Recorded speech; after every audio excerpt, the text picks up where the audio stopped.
Alors, Rahman Rahim, et donc, chers étudiants de la filière SMA S3, module probabilité statistique, salam alaikum wa rahmatullah. Alors, aujourd'hui, dans le TD2, statistique descriptive, univariate probability, et exactement dans la partie 2, notion de probability, je vais vous exposer la correction des exercices 5, 6, 7, 8 et 9. Alors, je commence par l'exercice 5, question 1. Soit A et B, deux événements d'un espace probabilisé. Alors, démontrez la relation suivante. Que la probabilité de l'intersection A inter B, il est compris entre max de 0, P de A plus P de B moins 1, et le min de P de A et P de B. Alors, voilà la question 1. Alors, puisque A inter B, il est inclus dans A, et donc la probabilité de A inter B, il est inférieure ou égale à P de A. Et la même chose, puisque A inter B, il est inclus dans B, et donc aussi, la probabilité de A inter B, il est inférieur ou égal à P de B. Et donc, on a la probabilité de A inter B, il est inférieur à P de A, et il est encore inférieur ou égal à P de B. Et donc, automatiquement, il est inférieur ou égal au min de P de A et P de B. Maintenant, on sait que la probabilité de A union B égale P de A plus P de B moins P de A inter B. Et donc, c'est quoi P de A inter B? Alors, P de A inter B, c'est P de A plus P de B moins P de A union B. Et on sait que P de A union B, il est inférieur ou égal à 1. Et donc, j'y passe aussi moins. Et donc, moins P de A union B, il est supérieur ou égal à moins 1. Alors, je remplace ici. Et donc, je vais obtenir que la probabilité de A inter B, il est supérieur ou égal à P de A plus P de B moins 1 que je vais obtenir ici. Voilà. P de A inter B, il est supérieur ou égal à P de A plus P de B moins 1. Alors, j'ai démontré que la probabilité de l'intersection, il est supérieur ou égal à P de A plus P de B moins 1. Et on sait que chaque probabilité, il est positive. Alors, la probabilité de A inter B, il est supérieur ou égal à 0. Et donc, voilà ma probabilité. Il est supérieur ou égal à ce terme, et il est encore supérieur ou égal à 0. Et donc, ma probabilité P inter, la probabilité de A inter B, elle est supérieure ou égale au max de 0 et P de A plus P de B moins 1. Voilà. P de A inter B, elle est supérieure ou égale à max de 0 et P de A plus P de B moins 1. Alors, vous voyez ici, pour obtenir le min, j'ai démontré que la probabilité de A inter B, elle est inférieure à P de A et inférieure à P de B. Donc, il est inférieur au min. Maintenant, pour démontrer que P de A inter B, il est supérieur au max, qu'est-ce que j'ai fait?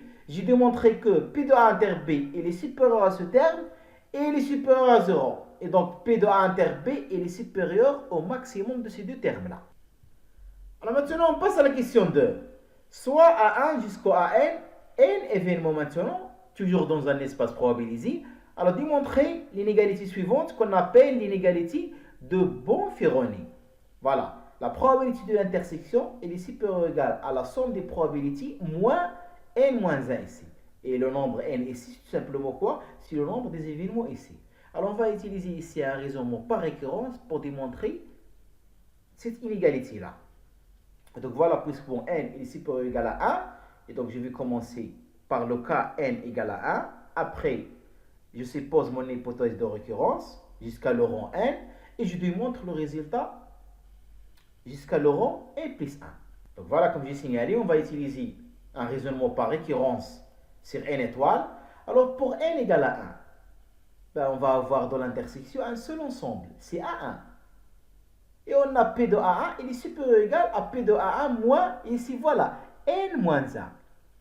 Notre n égale à 1, alors n moins 1, c'est 1 moins 1, c'est 0. Et on sait que P de A1, il est supérieur ou égal à P de A1. Et donc la propriété, il est vrai pour n égale à 1. Alors l'hypothèse de récurrence, on va supposer que la relation, bien l'inégalité demandée, est vraie jusqu'à le rang n.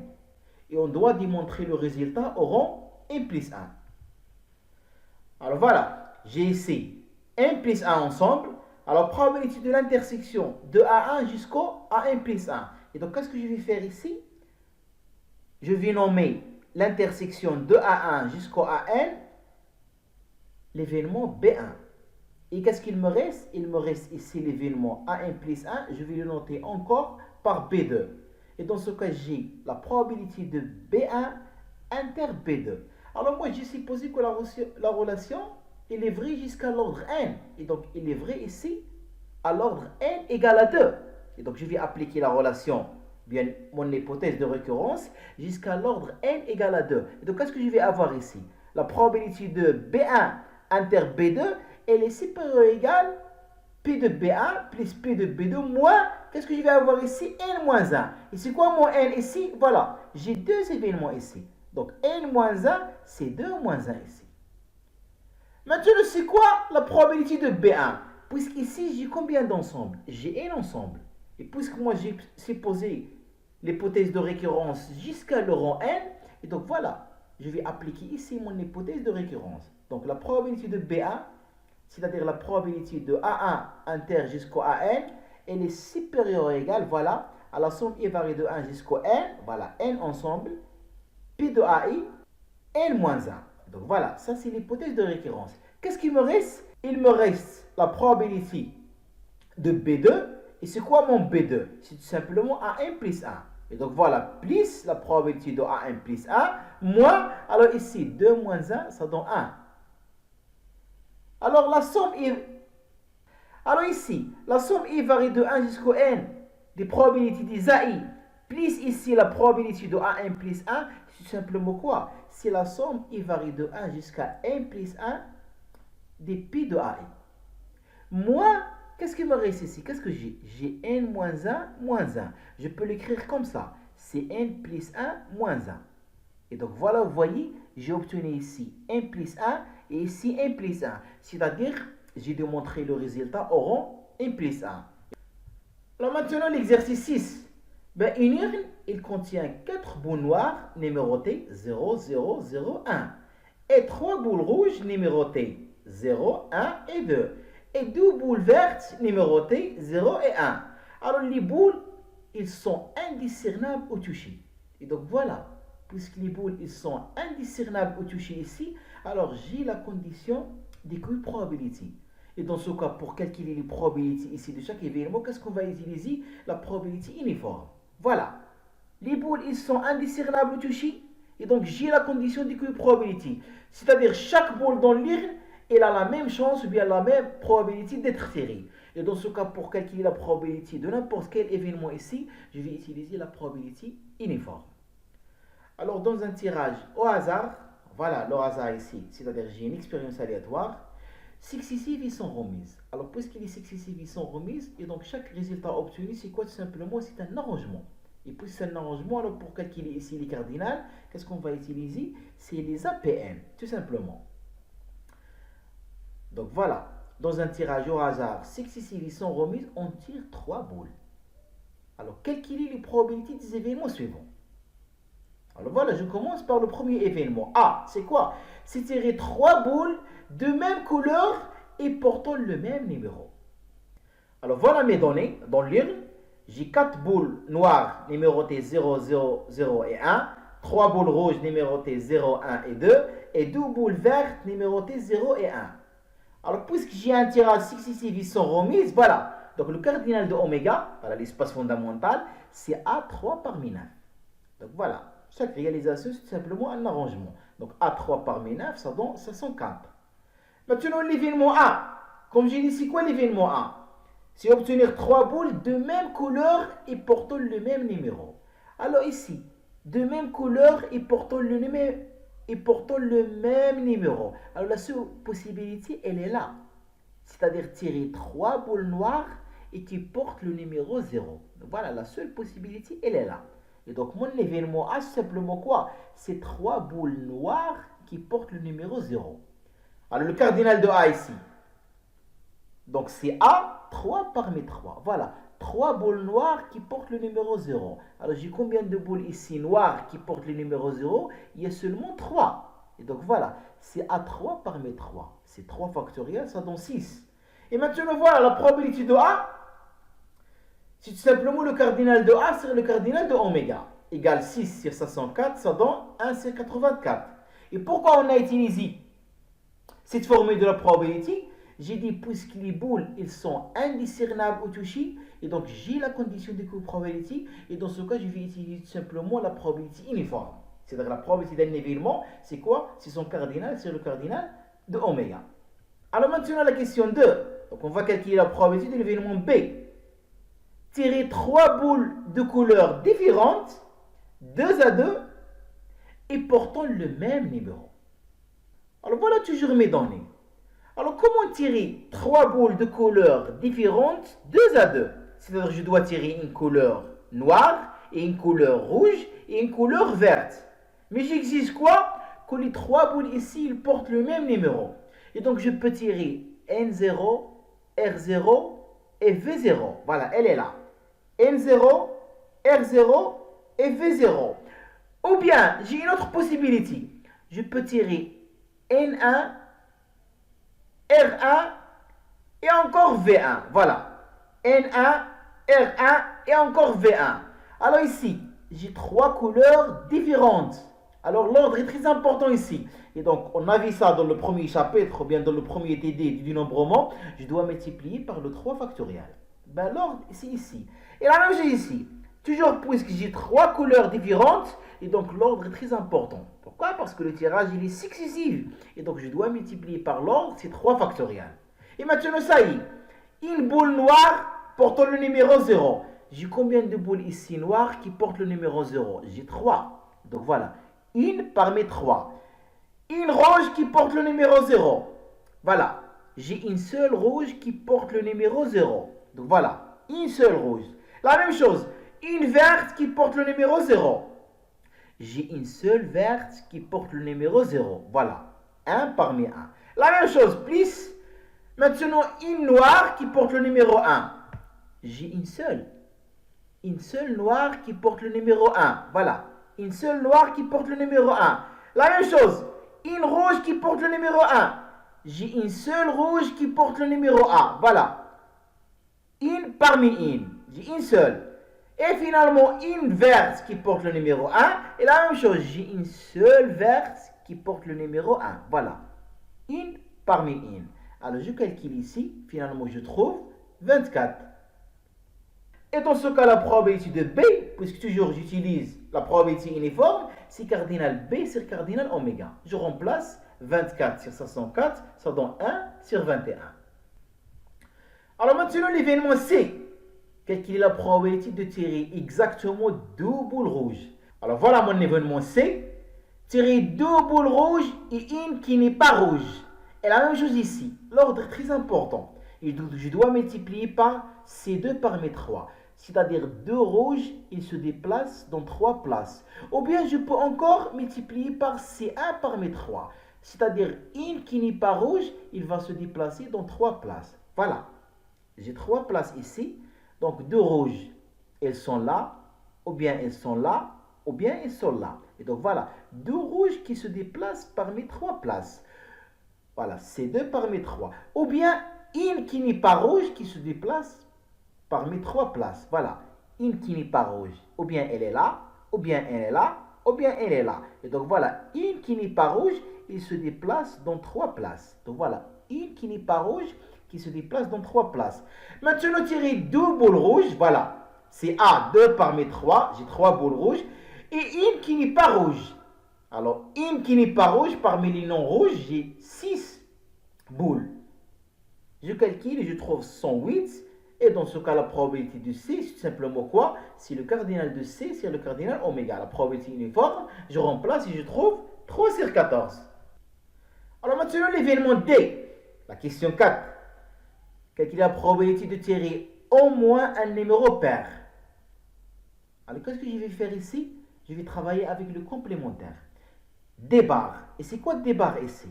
Puisque D, c'est tirer au moins un numéro pair, c'est-à-dire 1 ou 2 ou 3. Alors, le complémentaire, c'est quoi D bar? C'est tirer 0 numéro pair. Qu'est-ce que ça veut dire 0 numéro pair? C'est-à-dire tirer 3 numéros impairs. Donc voilà, comme j'ai signalé, je vais travailler avec le complémentaire D bar. Le complémentaire D bar, c'est tirer 0 numéro pair. Qu'est-ce que ça veut dire 0 numéro pair? C'est-à-dire tirer 3 numéros impairs. Alors j'ai combien de numéros impairs? J'ai 3. Et exactement, c'est quoi les numéros impairs que j'ai? J'ai que les 1. Donc j'ai 3 1.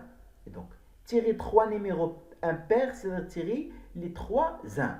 Et donc voilà. J'ai combien de 1? J'ai 3. Tirer 3 1, donc cardinal de D bar, c'est A3 parmi 3. Voilà, tirer 3 1. Ça donne 3 factoriel 6. Alors la probabilité de D bar, cardinal D bar, c'est cardinal oméga, ça donne 1 sur 84. Et dans ce cas, c'est quoi la probabilité de D? Voilà, on a la relation du complémentaire. La probabilité de D, c'est 1 moins la probabilité de D bar. Donc c'est 1 moins 1 sur 84, ça donne 83 sur 84. Alors maintenant la question 5, l'événement E, tirer au plus deux numéros pairs. Alors on va faire la même chose ici. On va travailler avec le complémentaire E bar. Alors tirer au plus deux numéros pairs. C'est quoi son complémentaire? C'est tirer exactement 3 numéros pairs. Et donc voilà, E bar, c'est quoi E bar le complémentaire? C'est tirer 3 numéros pairs. Alors comme j'ai signalé, le E bar, c'est tirer 3 numéros pairs. Alors moi j'ai les 0 et le 2. Voilà mes numéros pairs. J'ai combien de numéros pairs ici? J'ai 5 0 plus ce 2 là, c'est-à-dire j'ai 6 numéros pairs. Alors tirer 3 numéros pairs, c'est-à-dire A, 3 parmi les 6 numéros pairs. Voilà, j'ai ici 6 numéros pairs. Alors A3 parmi 6, ça donne 120. Alors P de E bar, le complémentaire, cardinal E bar, c'est cardinal oméga, toujours la probabilité uniforme. Je trouve 5 sur 21. Maintenant la relation du complémentaire, la probabilité de E, c'est 1 moins la probabilité de E bar. C'est 1 moins 5 sur 21, ça donne 16 sur 21. Alors maintenant je passe à la question 6. L'événement F, c'est tirer 3 boules portant des numéros dans leur produit nul. Alors qu'est-ce que ça veut dire mon F? Ou bien tirer 3 0, ou bien tirer 2 0 et une qui ne porte pas le numéro 0, donc voilà, une qui porte 0 bar, ou bien une boule qui porte le numéro 0 et 2 boules qui ne portent pas le numéro 0. Voilà, 2 0 bar. Alors ici, 3 0, c'est A3 parmi 5. Le O ici, c'est le plus. Ici, 2 0, c'est A2 parmi 5. Une qui ne porte pas le numéro 0, c'est 1 parmi les 4. Mais l'ordre ici, puisque le tirage est successif, l'ordre est très important. Je dois multiplier par C2 parmi 3 ou bien 1 parmi 3. La même chose ici. Une qui porte le numéro 0, voilà. A, une qui porte le numéro 0. Et, voilà mon E, c'est le produit de qui ne porte pas le numéro 0. 2 parmi 4. Et la même chose ici, le tirage est successif, l'ordre est très important. Je dois multiplier par C1 3 ou bien C2 3.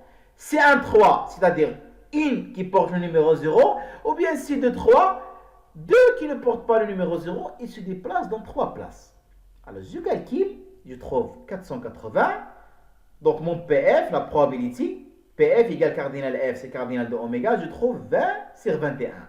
Alors finalement la question 7, l'événement G, c'est tirer 3 boules de couleurs différentes 2 à 2. Et portant maintenant des numéros dont leur somme égale à 4. Et donc voilà, je demande 3 couleurs différentes 2 à 2. Et la somme des 3 numéros égale à exactement 4. Alors la seule possibilité c'est celle-là. Regardez, 3 couleurs différentes 2 à 2. Donc voilà, une noire, une rouge et une verte. Mais puisque je demande que la somme des numéros égale à 4, donc je dois tirer le numéro 1 et le numéro 2 et le numéro 1. C'est la seule possibilité. Et on a ici 1 plus 2 plus 1, ça donne 4. Et donc voilà, 3 numéros dont la somme égale à 4 et en plus 3 couleurs différentes 2 à 2. Alors la même chose ici. Vous avez 3 choses différentes 2 à 2 et donc l'ordre est très important. Je dois multiplier par 3 factoriels. Alors, une boule noire qui porte le numéro 1, j'ai une seule. Voilà, 1 parmi 1. Une boule rouge qui porte le numéro 2, encore j'ai une seule. Une parmi une. Et une verte qui porte le numéro 1, la même chose, j'ai une seule verte qui porte le numéro 1. Je calcule, je trouve 6. Et dans ce cas, la probabilité de G, la probabilité uniforme, c'est cardinal G, c'est cardinal oméga. Ça donne 6 sur 504, ça donne 1 sur 252. Alors maintenant, je passe à l'exercice 7. On dispose d'un dé pipé. Alors voilà, le dé ici, il n'est pas équilibré. Si le dé il est équilibré, ben je vais utiliser tout simplement la probabilité uniforme. C'est-à-dire que je suis dans le cas des Q probability. La probabilité de tirer chaque numéro, c'était quoi? c'était 1 sur 6. Mais maintenant, puisque mon D et les PP, il n'est pas équilibré, et donc on va définir ici une autre probability. Ce n'est pas la probabilité uniforme, je n'ai pas la condition ici d'équiprobability. Alors, telle que la probabilité d'obtenir face, voilà comment il est défini la probabilité ici. La probabilité d'obtenir une face, elle est proportionnelle au chiffre porté par cette face. Alors voilà mon espace fondamental, comme j'ai signalé, mon oméga. C'est de 1 jusqu'au 6. Comme j'ai signalé, si j'ai un D équilibré, et donc ici c'est la probabilité uniforme. Donc la probabilité, j'ai ici la condition d'équiprobabilité. La probabilité de tirer chaque numéro ici égale à 1 sur 6. Mais maintenant, puisque mon D elle est pipi, j'ai donné une condition que la probabilité de tirer chaque numéro elle est proportionnelle au chiffre obtenu. Voilà. J'ai noté lambda, c'est la constante de proportionnalité. Alors la probabilité de tirer un numéro ou bien un chiffre, elle est proportionnelle à ce chiffre-là. Et donc égale lambda fois k. Maintenant, qu'est-ce que je dois faire? Il suffit de chercher c'est quoi lambda. Alors je connais que P de oméga égale à 1.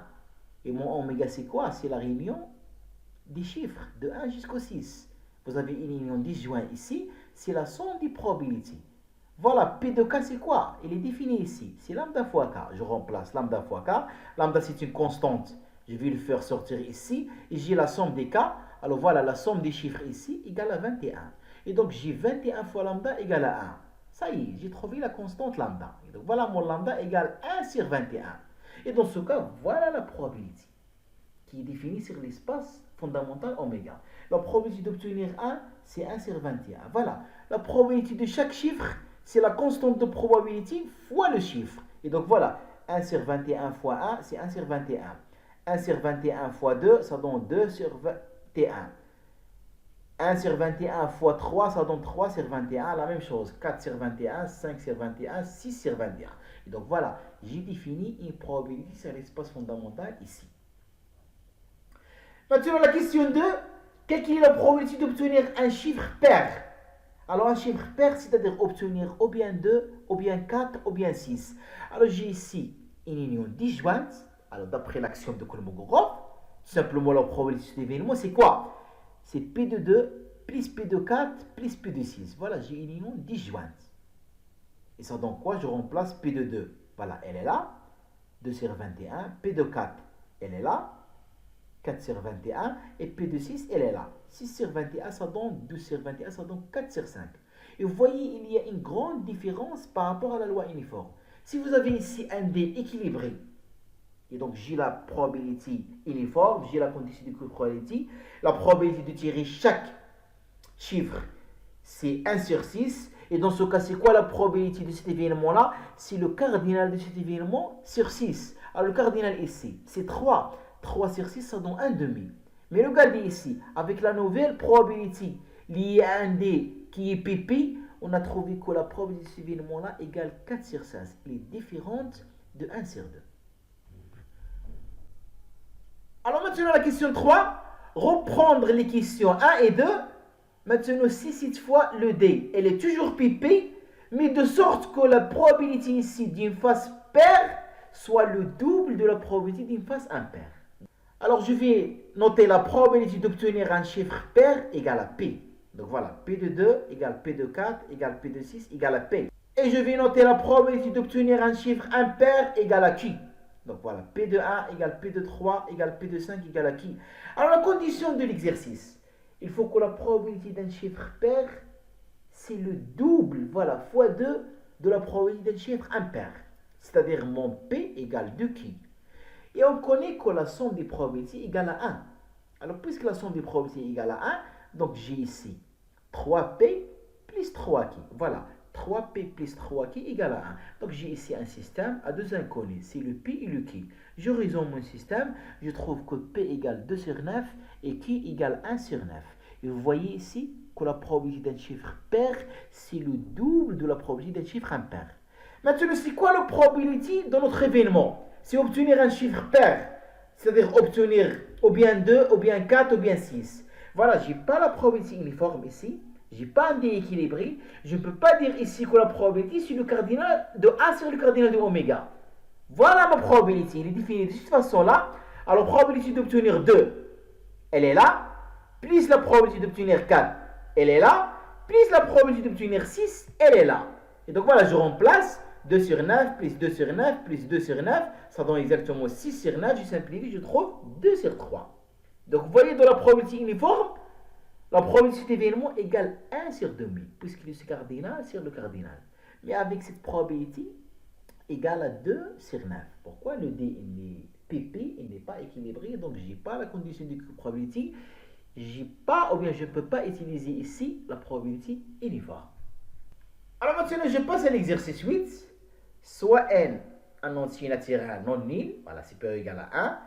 Alors déterminer une probabilité pi sur l'espace fondamental oméga. Elle est là, elle est de cardinal n, elle est finie. C'est de 1 jusqu'au n. Tel que maintenant, pour tout cas dans oméga, la probabilité de l'événement AK, voilà mon événement. C'est l'ensemble de 1 jusqu'au k. La probabilité d'événement, elle est proportionnelle maintenant à k carré. Et donc ça ressemble un peu à l'exercice 7. Mais vous voyez toujours que si j'ai ici la condition d'équiprobabilité, la probabilité de tirer chaque numéro ici, c'est 1 sur le cardinal de oméga, 1 sur n. Et dans ce cas, c'est quoi la probabilité de l'événement AK? Simplement son cardinal sur le cardinal de oméga. C'est-à-dire c'est quoi? C'est k sur n. Mais ça, c'est lorsque j'ai ici la condition d'équiprobabilité, donc chaque numéro, il a la même chance, il a la même probabilité de série. Mais maintenant, non. Je n'ai pas ici la condition d'équiprobabilité. Et donc, je ne peux pas utiliser la probabilité uniforme. Alors voilà. Mon AK, c'est de 1 jusqu'au K. Et on me demande que la probabilité de AK soit proportionnelle à K carré. Donc, égale lambda K carré. Alors, regardez. Mon AN, c'est quoi? C'est simplement oméga. Voilà. Si je prends K égale à N ici, je vais trouver l'ensemble de 1 jusqu'au N. Donc, mon AN, c'est oméga. Et on sait que P de oméga égale à 1. Et donc, je remplace ici. Je vais trouver 1 égale lambda n carré. Donc, voilà. 1 égale lambda n carré. Et donc, c'est quoi la constante de proportionnalité lambda? C'est lambda égale 1 sur n carré. Alors, voilà. J'ai obtenu la constante de proportionnalité. Maintenant, pour définir une probabilité sur l'espace oméga, il suffit de trouver la probabilité de chaque éventualité, c'est-à-dire la probabilité d'obtenir chaque chiffre ici, k. Alors voilà, comme j'ai signalé, pour trouver la probabilité k, il suffit que pour chaque k compris entre a et n, trouver c'est quoi la probabilité de tirer le chiffre k. Ben, tout simplement, qu'est-ce que je vais faire? Il suffit de remarquer que le singleton k, c'est exactement quoi? C'est ak moins ak moins 1. Et je signale que le AK-1, il est inclus dans AK. Et dans ce cas, voilà. Je vais utiliser ici la propriété de probabilité. Ce que la probabilité de K, maintenant, c'est quoi? C'est la probabilité de AK moins la probabilité de AK-1. Voilà. La probabilité du singleton K, c'est la probabilité de AK moins la probabilité de AK-1. On a dit que la probabilité de AK, c'est lambda K carré. Il est proportionnel à K carré. Et dans ce cas, c'est quoi la probabilité de AK-1? Il est proportionnel à K-1 au carré. Donc c'est lambda fois K-1 au carré. Je simplifie les identités remarquables ici. Je trouve c'est lambda fois 2K-1. On a trouvé la constante de proportionnalité lambda. C'était 1 sur n carré. Et dans ce cas, la probabilité de tirer chaque nombre K, c'est quoi? C'est 2K-1 sur n carré. Et donc vous voyez la différence? Je n'ai pas ici une probabilité uniforme. Pourquoi? Parce que dans la probabilité uniforme, j'ai la condition de probabilité, la probabilité de tirer chaque nombre égale à 1 sur le cardinal, 1 sur n. Mais maintenant, non. Puisqu'on a essayé puisqu'on a essayé de trouver une autre probabilité sur l'espace oméga, elle est définie de la façon suivante. La probabilité de tirer chaque singleton k, c'est tout simplement 2k-1 sur 1 carré. Voilà. Elle est différente de la probabilité uniforme. Alors, je donne un exemple. Regardez par exemple, si je prends mon k, voilà, elle est là. Mon k égale à 1. Je remplace ici. Voilà, c'est 2 moins 1 sur n au carré, ça donne 1 sur n carré. Normalement, dans la probabilité uniforme, la condition de probabilité, la probabilité de tirer 1, c'est 1 sur n. Mais regardez ici, la probabilité de tirer 1, c'est 1 sur n carré. Voilà, elle est différente de la probabilité uniforme. Pourquoi? Tout simplement parce que ici, sur mon espace fondamental oméga, ben, l'expérience aléatoire, je n'ai pas ici la condition de probabilité. Et la même chose, Je peux chercher la probabilité de 2 et vous voyez que c'est 3 sur 1 carré. Elle est différente de 1 sur 1, etc. Et finalement, je passe à l'exercice 9. Alors, on pose pour tout n entier naturel non nul la probabilité de tirer le chiffre ou bien le nombre n, le singleton n, c'est 1 sur 2 puissance n. Et je pose l'événement à n, c'est quoi? C'est simplement c'est tirer un multiple de n. Alors, première question, montrer que n étoile, p de n étoile, voilà l'ensemble des parties de n étoile, et p, il définit un espace probabilisé. Ben, tout simplement, qu'est-ce qu'on va faire? Il suffit de démontrer que P et C c'est une probabilité sur n étoile. Et pour démontrer que P et C c'est une probabilité sur n étoile, alors regardez, vous pouvez voir que 1 sur 2 puissance n, il est compris entre 0 et 1. Alors pour montrer que c'est une probabilité, il suffit de montrer ici que la somme des probabilités sur n étoile égale à exactement 1. Si j'arrive à démontrer que cette série numérique égale à 1, et dans ce cas, voilà, P, c'est une probabilité sur P n étoile. Et dans ce cas, n étoile, P, c'est un espace probabilisé. Donc voilà, comme j'ai signalé, vous pouvez voir que 1 sur 2 puissance n, il est compris entre 0 et 1. Il reste maintenant à démontrer que la somme des probabilités sur n étoile égale à 1. Alors cette somme-là, puisque je travaille sur n étoile, c'est de 1 jusqu'à l'infini. Je remplace P de n, c'est 1 sur 2 puissance n. Et donc vous voyez que ça c'est quoi? C'est le terme général des séries géométriques. Et je rappelle ici que si vous avez une série géométrique, bah la somme n, regardez, c'est de 0 jusqu'à l'infini. R puissance n égale à exactement 1 sur 1 moins r. Mais à condition, cette série numérique il converge lorsque la valeur absolue de r il est inférieure strictement à 1. Une condition qui est satisfaite pour moi. Pourquoi? Parce que dans mon exemple, c'est quoi le R? C'est tout simplement 1 demi. Et vous voyez que le 1 demi, en valeur absolue, il est inférieur à 1. Et donc voilà, je peux appliquer cette formule pour calculer ma série. Mais faites attention, puisqu'ici je commence de 0, et ma série il commence de 1. Et donc voilà, je peux commencer ici de 0, mais moi, puisque j'ai ajouté ici le cas 0, lorsque n égale à 0, 1 demi puissance n, ça donne 1. Et donc voilà, ce 1 là, c'est simplement quoi? C'est lorsqu'on remplace 1 par 0. Alors cette série-là, numérique, voilà, j'applique la série géométrique de raison R, voilà, mon R, elle est là, c'est 1 sur 1 moins R, voilà, c'est 1 sur 1 moins R, moins ce moins 1 là. Donc voilà ce moins 1 là, je simplifie, je trouve 1. Alors on a démontré que la somme des probabilités égale à 1, chaque probabilité Pn est comprise entre 0 et 1, et donc exactement, j'ai un espace probabilisé. Alors maintenant la question 2. Quelle est la probabilité de l'événement A? C'est quoi? C'est obtenir un entier naturel, n étoile, supérieur ou égal à 10. Donc vous voyez, qu'est-ce que je vais faire ici? Je vais travailler avec le complémentaire. Et c'est quoi le complémentaire de cet événement-là? Obtenir un entier naturel, non nul, supérieur ou égal à 10. Son complémentaire, c'est obtenir un entier naturel, non nul, inférieur strictement à 10. Alors voilà, comme j'ai signalé, pour calculer la probabilité de A, voilà, c'est-à-dire obtenir un entier naturel non nul supérieur ou égal à 10, c'est 1 moins la probabilité du complémentaire. Et c'est quoi le complémentaire ici? C'est obtenir un entier naturel non nul inférieur strictement à 10. C'est-à-dire si la somme n varie de 1 jusqu'au 9, la probabilité du singleton. Je remplace le P de n, c'est quoi? C'est 1 sur 2 puissance n. Alors maintenant, je vais utiliser une suite géométrique. Voilà la raison toujours R. Voilà la raison ici, c'est quoi? C'est 1 sur 2. Et on sait que la somme de cette suite géométrique de raison R, de 1 jusqu'au Rn, c'est quoi? C'est 1 moins R, n plus 1 sur 1 moins R. Et faites attention, ici j'ai une suite géométrique. C'est pas que comme dans la première question, on a travaillé avec une série géométrique. Mais ici, puisque je commence de 1, donc il me manque ici l'image de 0. Pourquoi? Parce que c'est quoi ce 1 là? Ce 1 là, simplement, c'est R puissance 0. Puisque je n'ai pas ici l'image de 0, qu'est-ce que je vais faire? Je vais ajouter l'image de 0 et je vais la retrancher, tout simplement.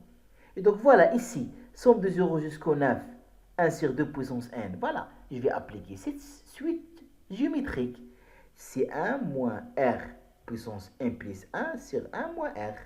Et moins 1, je simplifie, je trouve finalement 1 sur 312. Alors maintenant la question 3. vérifier que, quel que soit n dans n étoile, la probabilité de AN égale à 1 sur 2 puissance n moins 1. Et on a dit c'est quoi notre AN? C'est obtenir un multiple de n. Alors voilà, P de AN, c'est la probabilité d'obtenir un multiple de n. Qu'est-ce que ça veut dire un multiple de n? C'est l'ensemble des unités naturelles m tel que m est s'écrit k fois n. Donc voilà, il existe k fois n étoile tel que m est s'écrit k fois n. Qu'est-ce que ça veut dire il existe ici? Et donc j'ai une union. Donc voilà, il existe, et donc j'ai une union k dans n étoile. Mes entiers, ils sont de la forme kn. Voilà, les kn. J'ai ici des singletons disjoints 2 à 2. J'ai une union ici, donc disjointe. Donc voilà l'axiome de Kolmogorov. La probabilité de l'union, c'est quoi? C'est la somme des probabilités. Et P de Kn, par définition, c'est quoi? C'est 1 sur 2 puissance Kn. Pourquoi? Parce qu'on a dit que P de N, c'est 1 sur 2 puissance N. Maintenant, P de Kn, c'est 1 sur 2 puissance Kn. La somme K varie de 1 jusqu'à l'infini, puisque je travaille dans N étoile. Alors ici, j'ai une série géométrique, la même chose. Et la raison maintenant, c'est quoi? C'est 1 sur 2 puissance n, le tout puissance k. Et donc voilà la raison, c'est 1 sur 2 puissance n, il est inférieur strictement à 1. Alors on va faire la même chose, comme dans la question 2. Toujours je vais ajouter le k0 et je vais le retrancher ici. Ça c'est la série numérique, géométrique. Et donc ça donne quoi? C'est 1 sur 1 moins r. Voilà, moins r, voilà la raison. C'est 1 sur 2 puissance n. Moins le moins 1 ici, c'est le moins 1 ici. C'est l'image de 0 qu'on a ajouté puisqu'on commence ici de 1. Alors je simplifie ici, je trouve exactement c'est 1 sur 2 puissance n moins 1. Alors probabilité d'obtenir un multiple de n égale à exactement quoi? 1 sur 2 puissance n moins 1. Et finalement, on est arrivé à la question 4. Calculer la probabilité de A2 inter A3, puis de A2 union A3. Alors d'après cette formule, on a P de AN, c'est 1 sur 2 puissance n moins 1. Et donc je remplace, pour n égale à 2, je vais trouver P de A2. Et pour n égale à 3, je vais trouver P de A3. Alors voilà la question 4. Comme j'ai signalé, P de A2, je vais remplacer ici n par 2. Voilà, elle est là. La même chose, P de A3, je vais remplacer ici n par 3. Elle est là. Maintenant, c'est quoi A2 inter A3? Comme j'ai expliqué, puisque 2 et 3 ils sont premiers entre eux. Et donc, A2 inter A3, c'est exactement A6. C'est quoi les multiples de 2 et 3? Ce sont les multiples de 6. Et P de A6, voilà, je vais remplacer ici n par 6. Donc 1 sur 2 puissance 6 moins 1, ça donne 1 sur 63. Maintenant, pour trouver la probabilité de l'union, qu'est-ce que je vais faire? Il suffit d'utiliser la relation du cours. La probabilité de A2 union A3, c'est la probabilité de A2 plus la probabilité de A3 moins la probabilité de A2 inter A3. Et je remplace, je trouve finalement la probabilité, c'est 11 sur 63. Alors fin et bon courage.